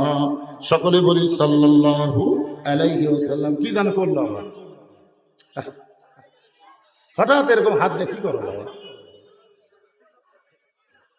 কি সুন্দর মাইকের সাউন্ড! আরে পাগলা, বগুড়া জেলার মধ্যে যত বক্তা আছে আমার চাইতে ভালো মাইক কেউ ছিল না। না সাউন্ড বাড়িয়ে দেওয়ার দরকার নাই, তো যেটা আছে সেটাই থাকে। কি আজান তো হবেই রে পাগলা, আজান হবে না? আমি দেখছি, আমি যে সুতারপুর একটা ফ্ল্যাট আছে ওখানে যখন শুয়ে থাকি দেখি 3টার সময় আসরের আজান হয়, আবার দেখি 4:45 আসরের আজান হয়, আবার দেখি 4:15 আসরের আজান হয়। আপনি কোনটার উত্তর দিবেন? এই কতক্ষণ কোনটার উত্তর দিবেন? 3টাটা দিবেন? আলে হাদিস যারা ওরা 3টাটা দিবে, ধরে কোন কথা ঠিক কিনা? আমরা কোনটার দেব? দেখ না কার আজান, আমরা উত্তর দেব এই মসজিদে যেটা হবে সেটা। আমার কথা কি বুঝতে পারছেন? শহরের মসজিদে কখন কোন জায়গাতে আজান দিবি এখন এই পর্যন্ত ওয়াজ বন্ধ করে তুই যে কটা বসে আছে উঠে চলে যাবে। প্রতিদিন যা করেন কেন আজকের দিনে একটু কথাগুলো গুরুত্ব তো শোনেন, তো কথা কি গুরুত্বপূর্ণ না? আরে নামাজ পড়া তো লাভ নাই, নামাজ ধরা লাগবে ভাই দান। সেই কথাটাই আপনাদের সামনে আসতেছে। আমি যে আয়াতে কারিমা তেলাওয়াত করেছি সেই আয়াতটা হলো ইয়া আইয়ুহাল্লাযীনা আমানুস্তাঈনু বিস-সাবরি ওয়াস-সালাহ ইন্নাল্লাহা মা'আস-সাবিরিন। এই আয়াতের উপরে যখন ওয়াজ করবো না তখন বুঝবেন আজান কি নামাজ কি বোঝা লাগবে। না বুঝা সারাদিন কেউ যদি পড়ে ওই পরীক্ষা পাস করবে, পরীক্ষা বোঝা না, খালি পড়ে পড়ে পড়ে পড়ে সারা রাত পড়ে পরীক্ষা দিলে ফেল করে। তা আমাদের বর্তমানে বাংলাদেশের নামাজের অবস্থা হচ্ছে তাই, সারা জীবন নামাজ পড়বি, পরীক্ষা যে ফেল করবে। ওয়াজটা শোনেন মনোযোগ দিয়ে। যেই কথা বলতেছিলাম একটু গুরুত্ব দেন। লোকটা বলতেছে হযরত ওমর যখন আল্লাহর কোরআন দিয়ে রাষ্ট্র চালায়, দিনও যা রাতও তাই। আমি আমার গর্ভবতী বউকে নিয়ে অমুক এলাকা থেকে রাতের বেলা নিরাপদ মনে করে অমুক এলাকায় যাচ্ছিলাম, কিন্তু এই জায়গায় আসার পরে আমার বউটার প্রসব বেদনা এত বেড়ে গেছে, আমার বউটাকে তাঁবুর মধ্যে রাইখা আমি অস্থির হয়ে বাইরে ঘুরতেছি। কারণ এখন আমার এত বড় বিপদ আমি পড়েছি, আমার বউটার প্রসব ব্যথা আমি লাঘব করবার পারতেছি না, আমার বউটা এত কান্না করতেছে, আমি এখন কি করব ভাই? ওমর ফারুক লোকটার বুকের মধ্যে নিয়ে কপাল একটা চুমা দিয়ে বলতে, ভাই যান আপনার কোনো টেনশন করা লাগবে না, আমার বাড়িতে একটা ভালো ছাত্রীর খবর আছে। সুবহানাল্লাহ। যে লোকটা 3বার সালাম দিলে উত্তর না দেখছে এই মিয়া আমাদের মতন এই চামচা নেতা হলো কি করতো? আর কান সারা ছড় মারত। কিন্তু আল্লাহর ভয়, ধরে বলেন কার ভয়? আল্লাহর ভয়। হযরত ওমর বললেন তোমার কোনো টেনশন নাই, কোনো চিন্তা করো না, একটু ধৈর্য ধরো, আমার বাড়িতে ভালো একটা ধাত্রী আছে। এই বলে হযরত ওমর এক দৌড়ে বাড়িতে আসলেন, এক দৌড়ে বাড়িতে এসে দরজায় সালাম দিলেন, আসসালামু আলাইকুম ইয়া আহলাল বাইত। আব্দুল্লাহর মা সঙ্গে সঙ্গেই দরজা খুলে গেছে। সালাম দিয়ে খেলে আব্দুল্লাহর মা বলা মাত্রই দরজা খুলে গেছে। ওমর ফারুক বললেন, কাগো বিবি, আমি মানুষের কষ্ট দিই রাতের বেলা চোরের মতন দেখি, আর তোমাকে ডাক দাও মাত্রই তুমি দরজা খুলে দিলে, কারণ কি? বউ স্বামীর কপালে চুমা দিয়ে বলতে, স্বামী গো, আপনি যেদিন থেকে মানুষের দুঃখ কষ্ট রাতের বেলা দেখা শুরু করছেন সেদিন থেকে আমি রাতের বেলা ঘুম পারি না, সারা রাত এই দরজায় দাঁড়িয়ে থেকে আপনার নিরাপত্তার জন্য দোয়া করি। ধরে গেল সুবহানাল্লাহ। চিন্তা করেন, নেতা ভালো হতে গেলে তার বউ ভালো হওয়া লাগবে ভাই। আজকে আমাদের অনেক নেতা ভালো হওয়ার চাইছিল কিন্তু বইয়ের কারণে পারেনি। যেমন একটা নেতার নাম হলো পলক। পলকের নাম শুনছেন? ফান্দে পড়িয়া পলক কান্দে রে। পলক এত টাকা কামাই করছে, 1000 কোটি টাকা। এখন পলকের বউ বেগম পাড়ায় মজা মারতেছে, আর পলক জেলখানার মধ্যে কষ্টে জীবন যাপন করতেছে। ধরে কথা ঠিক কিনা? আমি অন্য কোনো নেতার কথা বলি না, সব নেতাই বুড়া বয়সে বাড়ির থাকার চাইতে জেলত যাওয়াই ভালো। কারণ বুড়া মানুষ খালি ফ্যাস ফ্যাস করে, ওই বাড়িতে না থাকে হয় চিল্লা না হয় জেল, যে কোনো একটা ভালো। বলে কোন কথা ঠিক কি না? বুড়া মানুষ খালি চিল্লা চিল্লি করে। একজন বলতে চিল্লা চিল্লি যদি বন্ধ করবার চাও আর চিল্লা পেটে দাও। এই চিল্লার যাওয়া ভালো নয়, জেলত যাওয়া ভালো। কিন্তু পলক একটা যুবক মানুষ, এই পলকের বউ যদি আজকে ভালো হতো তাহলে পলক এই বিপদের মধ্যে পড়া লাগতো না। ওমর ফারুক বলে, বিবিরে তুমি কি জান্নাতে যাওয়ার চাও? ওমর ফারুকের বউ মুচকি মুচকি হেসে বলে, স্বামী গো, জান্নাতে সবাই যাওয়ার চায়। ওমর ফারুক বললেন, জান্নাতে যদি যাবার চাও তাহলে এইগুলো জিনিস নিয়ে তাড়াতাড়ি বের হও। একটা মেয়ে প্রসব ব্যথায় ভুগতেছে, সেই মেয়েটার বাচ্চা খালাস করতে গেলে যে যে জিনিস লাগবে সেই জিনিসগুলো নিয়ে তাড়াতাড়ি আমার সঙ্গে বের হও জান্নাতে যাওয়ার জন্য। হযরত ওমরের বিবি ওমরের সঙ্গে রওনা দিলেন। তাঁবুর উল্টা পৃষ্ঠা দিয়ে বউকে ঢুকাই দিলেন তাঁবুর ভিতরে ঢুকাই দিয়ে ওমর ফারুক লোকটাকে বলতেছেন, ভাইজান, ভালো ধাত্রী তাঁবুর মধ্যে ঢুকেছে, আপনার কোনো টেনশন নাই, আপনি কোনো চিন্তা করেন না। এই কথা যখন বারবার বলতেছে এমন সময় ওমর ফারুকের বউ বলে, আমিরুল মুমিনিন, আপনার বন্ধুকে খবর দেন আপনার বন্ধুর বিবি এবং বাচ্চা ভালো আছে। আপনার তো সুবহানাল্লাহ বলেন। ওমর ফারুক তাকায় দেখো, ওই লোকটা মাটিতে পড়ে আছে। কারণ ওমর ফারুকের বউ যখনই বলেছে আমিরুল মুমিনিন, আপনার বন্ধুকে খবর দেন তার বিবি বাচ্চা ভালো আছে, লোকটা তখন বুঝবার পারছে যে লোকটা আমাকে তিনবার সালাম দিল, আমি সালামের উত্তর দিলাম না। এই লোকটা সাধারণ কোনো মানুষ না, এই লোকটা হলেন হযরত ওমর। যে ওমর রাস্তাতে গেলে শয়তান কয়দিন যায় না, আর সেই ওমর 3 বার সালাম দিয়ে সালামের উত্তর দেয় নাই। লোকটা মাটিতে পড়ে আছে। ওমর ফারুক এক টানে বুকের মধ্যে নিয়ে কপালে চুম্বন দিয়ে বললেন, ভাইজান, আমি আগের ওমর নাই, আমি দায়িত্ব পাওয়ার পরে পরিবর্তন হয়ে গেছি। কারণ দায়িত্ব যখন পাইছে হাক্কা তুকাতিহি, যথাযথ ভয় করে যার মধ্যে একটু মনোযোগ দেবেন। আব্দুল ইবনে ওমর বলতেছে, নবীর সাহাবীরা, তোমরা সবাই যখন ঘুমায় যাও, আমার বাবা তখন ঘুমায় না, গভীর রাত্রে আমার দরজা গিয়ে ডাকতেছে, আব্দুল্লাহ বলে। আমি দরজা খুলে তাকাই দেখি বাবার হাতে একটা পাঞ্জাবি। আমি খুশি হয়ে বললাম, বাবা, বাইতুল মাল থেকে আমার একটা পাঞ্জাবি দিল, আপনি গভীর রাত্রে আর একটা দিবার আইছেন। বাইতুল মাল থেকে আমার একটা পাঞ্জাবি দিছে, আপনি গভীর রাত্রে আর একটা দিবার আইছেন। ওমর ফারুক বলে, আব্দুল্লাহ, এইটা তোমাকে দেওয়ার জন্য আসি নাই বাবা, এইটা আমার ভাগে পড়েছে। এখন বলো তো, এই ছোট পাঞ্জাবি গায়ে দিয়ে যদি আমি খুতবা দেই তাহলে দেখতে কেমন লাগবে? কারণ মুসল্লির জামা ছোট হলে কেউ কিছুই বলবে না, কিন্তু ইমামের জামার দিকে সবার নজর থাকে, ধরে কোন ঠিক কিনা? আপনারা বলেন তো, মুসল্লির দাড়ির দিকে কোনো মুসল্লির নজর আছে? কার দাড়ির দিকে? ইমামের দাড়ি যদি 1 মুষ্টির নিচে হয়, আমাকে ফতোয়া আছে হুজুর, ইমামের দাড়ি যদি 1 মুষ্টির নিচে হয় তার পাশে কি নামাজ হবে? আমি বললাম, এটা সালাউদ্দিন ভালো জানে। তখন আমার কয়, হুজুর সালাউদ্দিন কেন? বলে, সালাউদ্দিন দাড়ি মোট চাষা এক ব্যক্তিকে জাতীয় ইমাম ঘোষণা করেছে। ধরে কথা ঠিক কিনা? জাতীয় ইমাম, জাতীয় নেতা কওয়া যাবে, কিন্তু জাতীয় ইমাম কথা যাবে না। আমি বললাম, ইমামের দাড়ি আপনি কিভাবে মাপলেন? বলে, ইমাম যখন খুতবা দেয় তখন দূর থেকে আমার মুঠ দিয়ে ইমামের দাড়ি আন্দাজ করে দেখি আমার মুঠের চাইতে ছোট হবে। আমি বললাম, ভাইজান, আপনার দাড়ির খবর কি? বলে, আমার দাড়ি আমি মুঠ দিয়ে মাপি না। তো আপনার দাড়ি মাপেন না, ইমামেরটা মাপেন কেন? বলে, হুজুর, মুসল্লির যাই হোক ইমামের ঠিক থাকা লাগবে। যেই বাংলাদেশে ইমামের দাড়ি মানুষ মুঠ দিয়ে মাপে, সেই বাংলাদেশে যাকে তাকে ইমাম ঘোষণা করা যাবে। কথা বলেন, জোরে কথা বলেন, যাবে? ওমর ফারুক বললেন, আব্দুল্লাহ, তোর পাঞ্জাবিটা আমাকে দান করে দে। আব্দুল্লাহ বলে, গভীর রাত্রে আমার পাঞ্জাবি আমার বাবাকে দান করে দিলাম। আমার পাঞ্জাবি বাবার পাঞ্জাবি একত্র করে বাবা লম্বা জুব্বা বানায় খুতবা দেয়। এখন বলো, বাবার খুতবা শোনা যায় কিনা যায়? সমস্ত সাহাবীরা চিল্লায় বলে, আত্তাকুল্লাহ হাক্কা তুকাতিহি, আল্লাহর ভয় যখন যথাযথ দুনিয়াতে চালু হয়ে যাবে তখন মুসলমানেরা এমন ভালো মানুষকে নেতা হিসাবে দেখতে পাবে। লিল্লাহে তাকবীর, ওয়ালা তামুতুন্না ইল্লা ওয়া আনতুম মুসলিমুন। মুসলমান যদি মরতে চায়, যার তার আইন মানা যাবে না, আল্লাহর কোরআনের আইন মেনে চলতে হবে।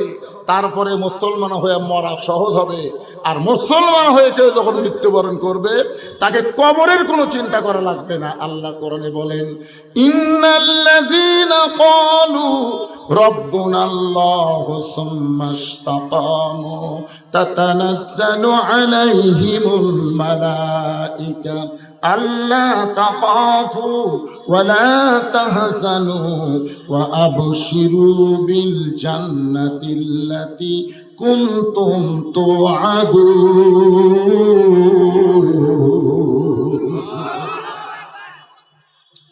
নিশ্চয় যারা আল্লাহকে রব হিসাবে স্বীকার করে এর প্রতি যারা ইস্তেকাম থাকবে, রবের উপর ইস্তেকাম থাকতে গেলে 1 নম্বর যে আমল তার নাম হলো নামাজ। জোরে কোন তার নাম কি? আচ্ছা, কোনো বেনামাজি যদি কবরে যায় আর কোনো নামাজি যদি কবরে যায়, আপনার বলেন তো তফাৎ কি? নামাজি কবরে গেছে মানে আসরের নামাজ জামাতে আদায় করছে, মাগরিব জামাতে আদায় করছে, এশার নামাজ জামাতে আদায় করছে, কিন্তু ফজর আসার আগে লোকটা মারা গেছে। আবার হয়তো ফজরের নামাজ জামাত আদায় করছে, জোহর আসার আগে লোকটা মারা গেছে। এই লোকটাকে যখন কবরে রাখা হবে, মুনকির নাকির এসে সর্বপ্রথম তাকে প্রশ্ন করবে, মান রব্বুকা, তোমার রবকে, তোমার রবকে। ওই লোকটাকে যখন প্রশ্ন করবে, ওই লোকটা মুখই খুলবে না, মুখ বন্ধ থাকবি। ওই লোকটার পক্ষে নামাজ দাঁড়িয়ে যাবে। কে দাঁড়াবে? নামাজ দাঁড়িয়ে বলবে, এই মুনকির নাকির, কাকে রব সম্পর্কে প্রশ্ন করতেছ? কাকে? তুমি বলো, যেই লোকটা কবরে শুয়ে আছে এই লোকটা কখন থেকে নামাজ শুরু করছে তুমি জানো? মুনকির নাকির বলে, আমি জানি না। যখন মৃত্যুবরণ করেছে তখন পর্যন্ত কত ওয়াক্ত নামাজ পড়ছে তোমার হিসাব আছে? এই মুনকির নাকির, দৈনিক কয় রাকাত নামাজ? ফরজ কয় রাকাত, সুন্নত কয় রাকাত? তখন মুনকির নাকির কয়, কে রে? এই লোকটাকে মান রব্বুকা প্রশ্ন করার সাথে সাথে ই খেপলো কেন? গাই পাগলা, আমি ওর নামাজ রে। ওই মসজিদের যাই নিয়ত করে বলতেছে আলহামদুলিল্লাহ রব্বিল আলামিন, রুকুত যায় বলেছে সুবহান রব্বিল আযীম, সেই তার দিয়ে বলে সুবহান রব্বিল আলা। এতবার রব রব রব রব করিয়া কেবল কবরতে এসে আরামের ঘুম দিছে, আর তুই এসে মান রব্বুকা। এই এতবার যে দুনিয়াতে রবের জিকির করছে, মরার পরে আবার রব। মুনকির নাকির কয়, আল্লাহ ধরা খাসি। আল্লাহ, আল্লাহকে কি ধরা খাস? তোমার বান্দাকে মান রব্বুকে প্রশ্ন করার সাথে সাথে নামাজ যে খেপা খেপছে, আল্লাহ বলে যে নামাজ নিয়ে কবরে আছে, ওর রবের উত্তর সহ সব উত্তর হয়ে গেছে। ধরে করছে আল্লাহ। এই জন্যে আপনার নামাজ ছাড়া যাবে না, নামাজ নিয়ে যাবেন। এখানে যত মানুষ বসে আছেন, আপনারা বলেন তো, এখান থেকে বাড়ি যাবার পারবেন তার গ্যারান্টি কার আছে? একটা লোক দাঁড়িয়ে বলে, হুজুর আমার বাড়ি এত শাকপালা সবচেয়ে সামনে, আমি বাড়ি যাবই। একটা লোক বলেন তো। বাড়ির যদি যাবার গ্যারান্টি না থাকে, তাহলে মাগরিব বাদ দিয়ে কারা কারা ওয়াজ শুনতেছেন? এই মাগরিব বাদ দিয়ে কারা কারা ওয়াজ শুনতেছেন? আমার ওয়াজের পরে এশার নামাজের জামাত হবে, আপনারা যে সবাই নামাজ পড়বেন, এই হাত তুলবার বলতেছিলেন। অনেক বেনামাজিও তালের মাথা হাত তুলবে, বুঝতেছেন না? আপনারা হয়তো জানেন না, নামাজ সম্পর্কে এমন কথা আছে, লা সলাতা লা ঈমানা, যার নামাজ নাই তার ঈমানই নাই। লা সলাতা লা দীনা, যার নামাজ নাই তার ধর্মও নাই। বাইনাল আবদি ওয়াল কুফরি তরকুস সালাত, বান্দার কাফেরের মধ্যে পৃথক করার জিনিসটার নামই হলো নামাজ। এই নামাজ বাড়িতে পড়লে হবে না, এই নামাজ 17 রাকাত মসজিদে জামাতের সঙ্গে আদায় করা লাগবে। ধরে কোন ঠিক? আর এই নামাজ সম্পর্কে আল্লাহ বলেছেন, যারা আমাকে বিশ্বাস স্থাপন করেছো, আস্তাঈনু বিস-সাবরি ওয়াস-সালাত ইন্নাল্লাহা মা'আস-সাবিরিন, যারা আমাকে বিশ্বাস স্থাপন করেছো, আমি আল্লাহর কাছে যদি তোমরা কিছু পাওয়ার চাও, তাহলে ধৈর্য আর নামাজের মাধ্যমে চাও। আল্লাহর কাছে পাওয়ার গেলে কি লাগবে? ধৈর্য, নামাজ, ধৈর্য। আচ্ছা বলেন তো, ধৈর্য আর নামাজ একসাথে আল্লাহ কেন বললেন? কারণ আমাদের সব কাজে ধৈর্য আছে, খালি একটা কাজে ধৈর্য নেই, সেটা হলো নামাজ। আপনি 5 মিনিট পরে জামাত শুরু হবে, কয় মিনিট পরে? আপনি 5 মিনিট আগে তো কোনোদিন ঢোকেন না, আজকে হঠাৎ ঢুকিছেন মনে করে। কোনোদিনও কিন্তু আকামত দেওয়ার আগে ঢোকেই না, কিন্তু আজকে হঠাৎ মনের ভুলে 5 মিনিট আগে ঢুকেছে।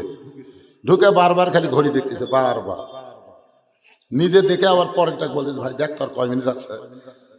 এখনো 3 মিনিট ভাই। ওইও খুব দুর্বল হয়ে বলতেছে, এখনো 3 মিনিট ভাই। তখন বলতেছে হ্যাঁ ঘড়ি লড়তেছে না রে, ঘড়ি লড়তেছে না।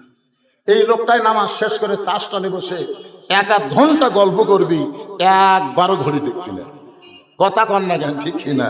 কারণ সবচেয়ে মসজিদের মধ্যে গেলে মানুষ অস্থির হয়ে যায়। আসলে দোয়া পড়তেছে আল্লাহুম্মা ফতাহলি আবওয়াবা রহমতি, এমন একটা রহমতের দরজা দিয়ে তোমার ঘরে ঢুকলাম। যতক্ষণ মসজিদের নামাজের জন্য অপেক্ষা করবেন ততক্ষণ আল্লাহ তাআলার অবারিত রহমত আপনাদের উপর বর্ষণ হবে। ধরে কোন সুবহানাল্লাহ। তাহলে ওই জায়গায় গিয়ে এত অস্থির হওয়ার কারণ কি? এই কারণে আল্লাহ অন্য জায়গায় বললেন কদ আফলাহা মান তাযাক্কা ওয়া যাকারা ইসমা রাব্বিহি ফাসাল্লাহ। সাইকেল চালাইতে চালাইতে পেডাল বন্ধ করলে সাইকেল যেমন বন্ধ হয় না, দুনিয়ার মায়া মহব্বত নিয়ে মসজিদে গিয়ে নামাজের নিয়ত করলেও তার নামাজ হয় না। আপনারা বলেন তো, আগে সাইকেল চালাতে চালাতে হঠাৎ পেডেল বন্ধ করছে, সাইকেল কি বন্ধ হবে? ওই যে আগে পেডেল মারার কারণে সাইকেলে একটা গতি তৈরি হয়েছে, এই গতির কারণে বহুদূর পর্যন্ত সাইকেল চলে যাবে। আপনি দুনিয়ার ব্যবসা বাণিজ্য করতে করতে, দুনিয়ার কাজ কাম করতে গিয়ে মসজিদে যাই আল্লাহু আকবার আল্লাহু আকবারকে যে নিয়ত বানছেন, তখন মিন শারিল ওয়াসওয়াসিল খান্নাস, ভিতরে শয়তান বলতে তুই যে তাড়াতাড়ি তালা দিয়ে মসজিদের মধ্যে আসলি, তোর চাবি। নিয়ত করার আগে কিন্তু শয়তান বলবি না, নিয়ত করার সাথে সাথে বলতো চাবি রে। তখন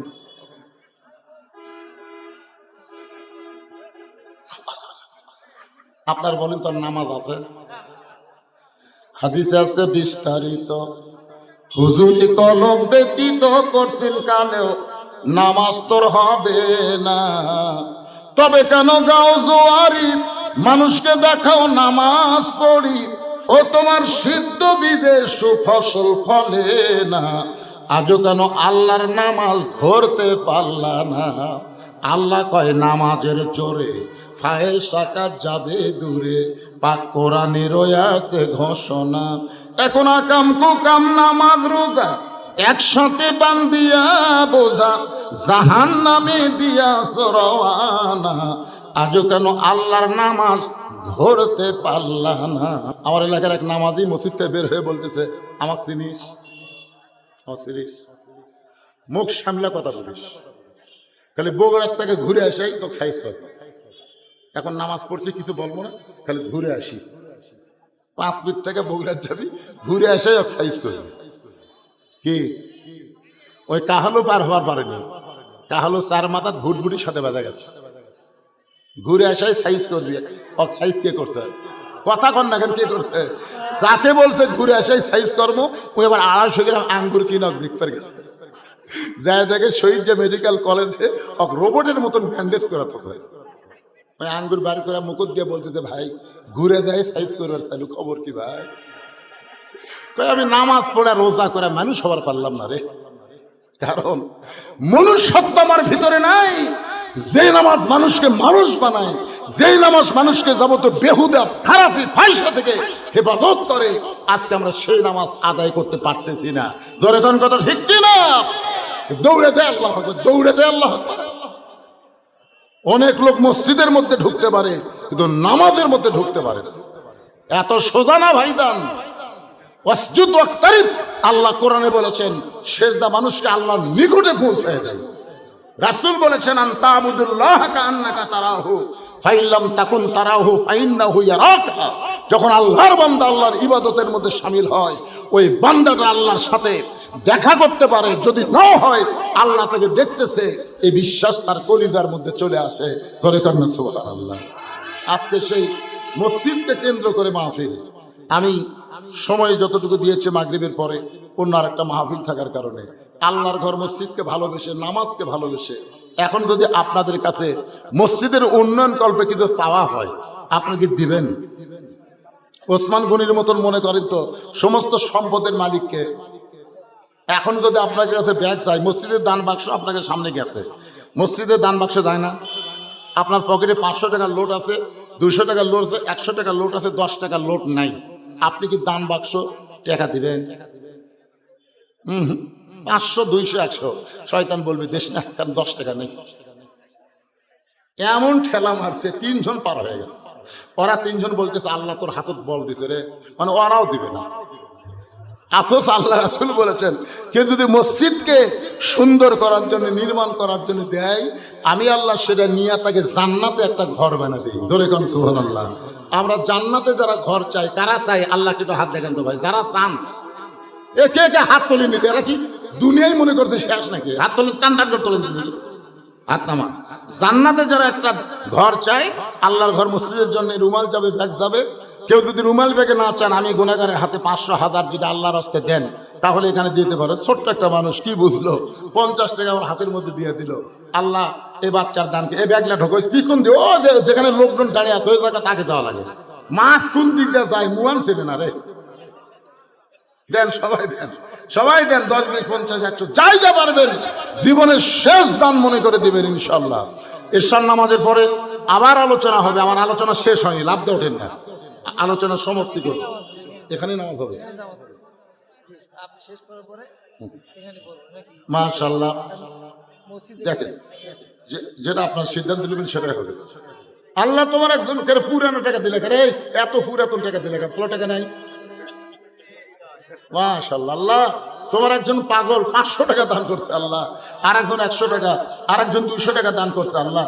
আল্লাহ দানকে কবুল করো আল্লাহ।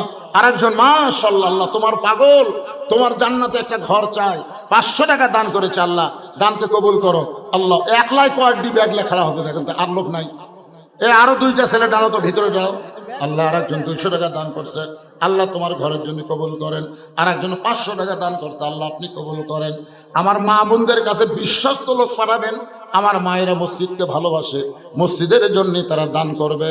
দান করেন। বাপ মা যাদের কবরে গেছে, বাপ মার কথা মনে করে দান করেন। তো এই শীতের রাতে বাপ মা কবরে কেমনে আছে ভাই? কিছু দান করে বাপ মার কবরটা জান্নাতের বাগান বানাতে চাই। এই জন্য আল্লাহর হস্তে দান করবেন, আল্লাহর হস্তে দান করবেন, অযথা ছোটাছুটি করবেন না। তেজের দিকে আসেন, যাই যা পারবেন খুশি হয়ে দান করবেন। যেটা দিবেন আর সাদকাতু তারুদ্দুল বালা, দান সাদকা করলে আল্লাহ বালা মুসিবতকে দূর করে দেয়। দেখেন পিছন থেকেই বলছিলাম, পিছন থেকে ব্যাগ নিয়ে যান। কিছু লোক তো এমন আছে যে দান করাকে জুলুম মনে করে।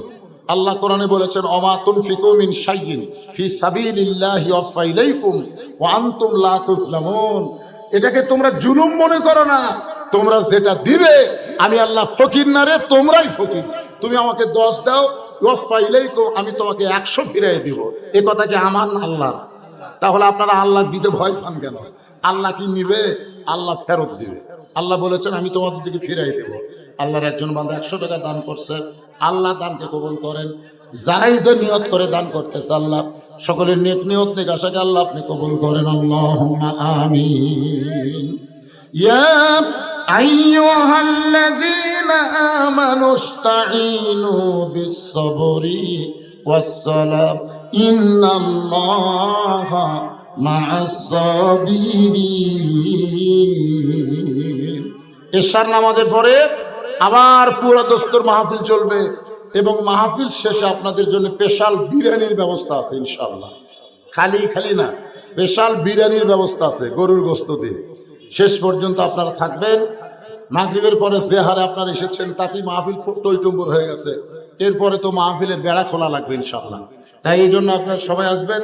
আমার জামাই সহ আরো কিছু বক্তা আছে, তারা আলোচনা করবে। আমি সংক্ষিপ্ত একটা মোনাজাত করবো আপনাদের নিয়ে, একটু বসে। আল্লাহুম্মা আমিন। আল্লাহুম্মা আনতাস সালাম ওয়া মিনকাস সালাম তাবারাকতা ইয়া যাল জালালি ওয়াল ইকরাম। আয় আল্লাহ, মাগরিবের নামাজের পর থেকে এই পর্যন্ত যতটুকু আলোচনা করলাম, আল্লাহ যদি কোনো ত্রুটি বিচ্যুতি হয়ে মাফ করে দাও। যা হাদিয়া মঞ্জুর করো, সোনার মদিনায় কবুল করে নাও। যারা কষ্ট করে মেহনত করে তোমার মসজিদকে কেন্দ্র করে জান্নাতের বাগান লাগাইছে, আল্লাহ তাদের সকলকেই জান্নাতি মানুষ হিসেবে কবুল করে নাও। আজকের মাহফিলের সম্মানিত সভাপতি কবুল করো, আজকের মাহফিলের সহসভাপতি কবুল করো, আজকের মাহফিলের প্রধান অতিথি বিশেষ অতিথির আল্লাহ কবুল করো। আল্লাহ মসজিদ কমিটিকে কবুল করো।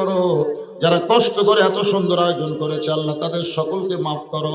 আমার মা বোনদেরকে কবুল করো আল্লাহ।